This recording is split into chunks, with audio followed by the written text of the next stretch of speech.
Prima ce l'avevi l'auto.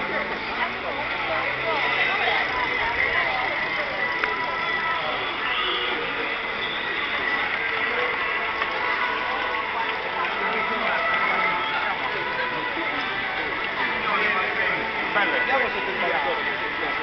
Voglio puoi passare da qua.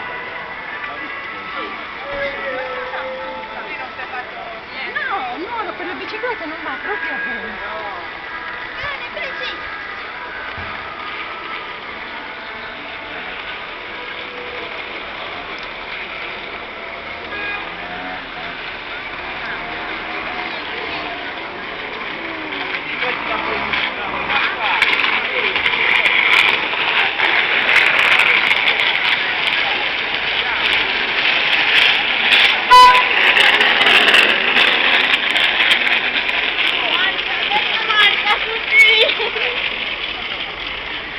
A piedi.